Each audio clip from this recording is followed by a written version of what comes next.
Bem, o Jornal da Rede Alesp conversa agora com o deputado Caio França, do PSB. Ele nos fala aí sobre a CPI da fake news que ele vai presidir. Olá, deputado. Seja bem-vindo aqui ao Jornal da Rede Alesp, tudo bem? Bom dia para vocês. Um prazer falar com vocês nesse momento que a gente está vivendo. E a respeito desse tema importante, que é a CPI das fake news que nós iniciamos na semana passada. Deputado, fala um pouco para a gente dessa CPI, o que vocês vão investigar, né? Quais são os próximos trabalhos da CPI aqui na Assembleia Legislativa de São Paulo? A CPI foi protocolada em 2018 e o objetivo principal é investigar as fake news produzidas e que influenciaram as eleições de 2018. E claro que todos os assuntos correlatos também poderão ser alvo de investigação. Eu fui eleito na semana passada, na mesma semana eu chamei uma reunião para poder apresentar um plano de trabalho, nomeei o relator, subrelatores, o plano de trabalho teve discussão já na última sexta-feira e essa semana eu devo apresentá-lo já com as correções e com as sugestões dos colegas, já o aprovando por unanimidade, iniciando a fase de aprovação de requerimentos, discussão de especialistas inicialmente para tratar do tema conceitual e, na sequência, todos os eventuais envolvidos, pessoas que disseminaram fake news ao longo da eleição, agências que ajudaram nisso, pessoas que foram prejudicadas. A ideia, obviamente, é fazer com que esse tema possa, nós estamos aí nos avizinhando das eleições municipais e ninguém, em sã consciência, gostaria de ter a sua cidade contaminada com esse debate de fake news num processo democrático que é a eleição de 2020. A gente quer que esse jogo não seja desequilibrado, né? A gente precisa ter um jogo transparente, imparcial, e é nesse sentido que eu quero trabalhar à frente da comissão. Certo. Deputado, como o senhor mesmo colocou, o senhor foi eleito, então, presidente da CPI das fake news, essa CPI que, inclusive, já foi pedida há um tempo aí, né, pelos parlamentares. Eu queria que o senhor falasse um pouco das suas expectativas em relação a essa CPI e, na sua visão, o principal desafio nesse momento aí dos trabalhos dos deputados. Bom, ela foi pedida lá atrás, em 2018, talvez o próprio deputado que pediu a CPI não tinha noção de que esse tema estaria tão em evidência como está hoje. Você sabe que tem uma prática, ao meu ver, ruim, de muitos protocolos de CPI logo no início dos anos legislativos. Isso faz com que, às vezes, temas mais importantes fiquem para depois. Nesse caso, as fake news é um tema relevante, tanto que tem uma CPMI acontecendo ao mesmo tempo no Congresso. Eu estou em contato com a relatora, que é do meu partido, lá em Brasília, e a gente vai tentar avançar alguns passos para não ser repetitivo em relação ao que está acontecendo em Brasília. Mas, claro que nesse caso a gente trata de São Paulo, das eleições ao governo, ao Senado, para a Câmara Federal, para a Assembleia Legislativa, e também poderemos tratar de assuntos nacionais. Eu penso que a principal tarefa, pelo menos da minha presidência, será conseguir fazer um debate imparcial, equilibrado, sensato e sério sobre esse assunto, porque existe uma linha muito tênue, e infelizmente hoje, uma linha muito tênue entre a disseminação de notícias falsas, que muitas vezes desinformam ou acabam, vamos dizer assim, maculando currículo de pessoas que são corretas, mas também existe uma outra linha envolvendo o cerceamento da liberdade de expressão das pessoas. Todo mundo que está num cargo público, em especial, está sujeito a críticas, a sugestões, e as críticas, muitas das vezes, são críticas mais ácidas. E são críticas que devem ser necessárias também. As pessoas têm que compreender isso. Mas eu acho que tem muitas coisas para partilhar sobre isso, para compreender, para que as pessoas possam, de fato, ter mais responsabilidade na hora de compartilhar uma notícia, na hora de divulgar algum tipo de informação. Então, é nesse caminho que mora as fake news. Como disse, as eleições municipais estão batendo na nossa porta, e a gente quer que essa eleição ocorra da maneira mais transparente, democrática possível, sem a influência de fake news. Essa CPI, lógico, vai funcionar aqui no âmbito do Estado de São Paulo, né? E aí vocês vão falar das eleições de 2018. Tem alguma reunião, assim, o senhor destaca aí vocês vão começar a ouvir as pessoas? Qual o processo que vocês vão investigar? Queria que o senhor falasse um pouco mais da CPI. Então, o meu plano de trabalho apresentado e assim, aprovado pela maioria, pelo menos nesse âmbito, as 2 primeiras sessões serão conceituais, ou seja, especialistas que até pensam diferentes vão apresentar esses 2 caminhos que eu lhe falei, né? As pessoas que compreendem que fake news, que a tradução é notícias falsas, elas têm um caminho mais ligado aí à disseminação de informação falsa e que isso contamina todo um debate, e um outro caminho envolvendo aí esse cerceamento de liberdade de expressão. Nós teremos especialistas falando a esse respeito nas 2 primeiras sessões, e na sequência nós já vamos iniciar a aprovação de requerimentos convidando figuras públicas a fazerem o seu depoimento, apresentarem como é que as eleições influenciaram na eleição de 2018 e como é que isso pode ser minimizado para as próximas eleições.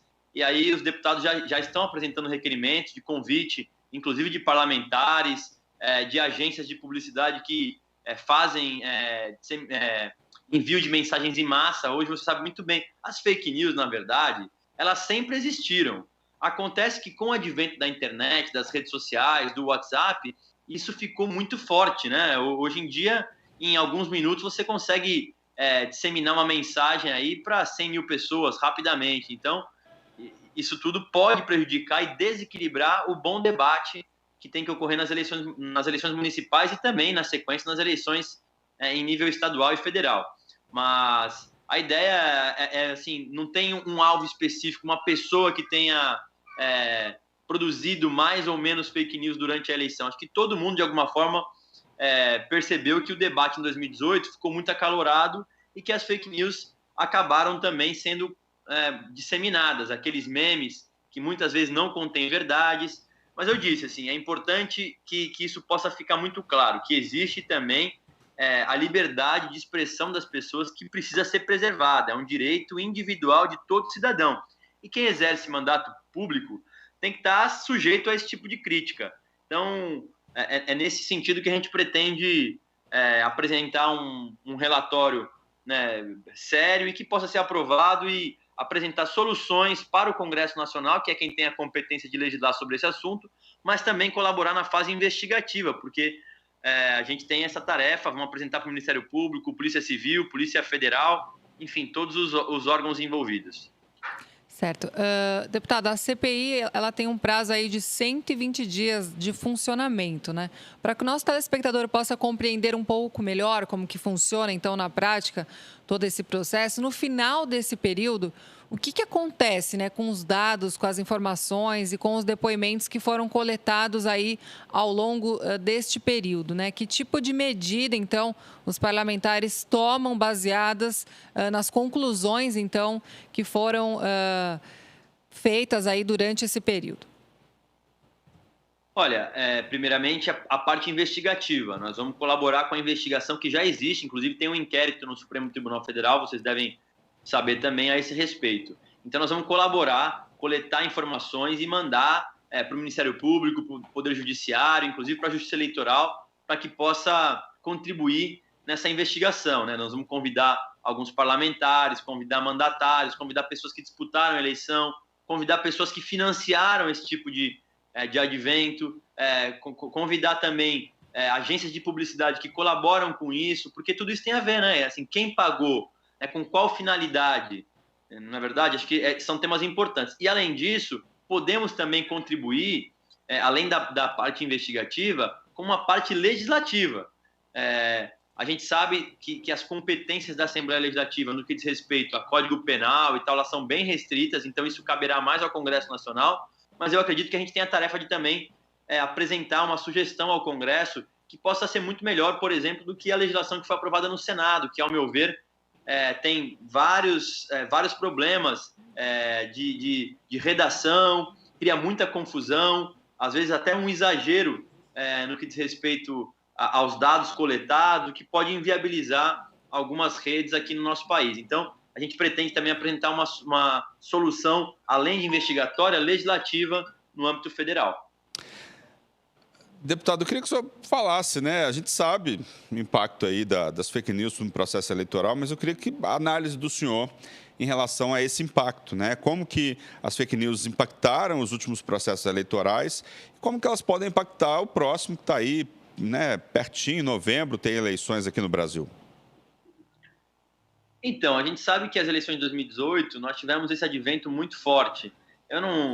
Inclusive, nós vamos ouvir sobre isso. Existe um subrelatório só específico para poder falar dos impactos das fake news nas eleições de 2018, para ver o quanto contribuiu, o quanto prejudicou.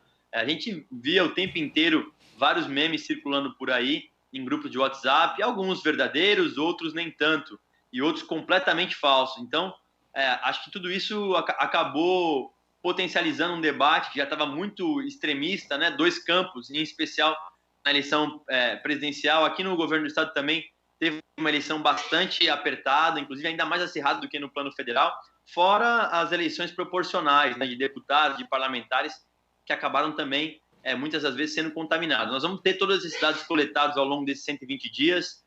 Agora, o que eu posso garantir é que se já teve uma contaminação em 2018, você imagina numa cidade de, às vezes, 10, 20 mil habitantes, o quanto uma mensagem mal formulada ou um meme que é feito de alguém, isso não pode contaminar o debate 1, 2 dias antes da eleição. Com certeza, essa é uma novidade que surgiu na eleição. Como já disse, mentiras, notícias falsas sempre existiram. Não é uma novidade. Acontece que com a internet isso tudo ficou mais forte ainda, né? Então, você imagina que uma mensagem chega numa cidade inteira em alguns segundos, em alguns minutos. Então, daí para frente, você imagina o quanto isso não pode desequilibrar o debate e até mesmo, além de desequilibrar, né, desinformar as pessoas com coisas que não são verdadeiras. E depois de feito, você não tem como voltar atrás. Então, é por isso que a gente tende a ter alguma coisa que possa gerar mais segurança em cada tipo de informação que chega pela internet ou que é publicada, e as pessoas também terem noção da responsabilidade que tem a partir de um compartilhamento, de uma informação que eles propagam pela internet. Certo. Deputado, procuradores da casa, inclusive, vão participar dessa CPI. Eu queria que o senhor falasse um pouco da função deles, né, dentro desse processo. Então, nós já tivemos 2 procuradores que foram nomeados pelo procurador-chefe da Assembleia. Eu dei a liberdade para eles poderem participar de maneira mais ativa, porque é uma CPI que vai envolver, ao meu ver, muita questão judicial, né? Até onde vai essa CPI, qual é a abrangência dela, até onde ela pode ser esticada se os assuntos forem correlatos. Então, tem muita coisa que pode acabar acontecendo, e para não correr o risco da gente ter algo contestado na justiça, eu estou fazendo questão de caminhar ao lado dos procuradores que são concursados, não tem indicação política, para poder nos dar uma base legal daqui para frente. Então, eu estou bem à vontade, deixando eles bem à vontade. Inclusive, na última reunião, já participaram bastante, com muitos questionamentos a respeito deles.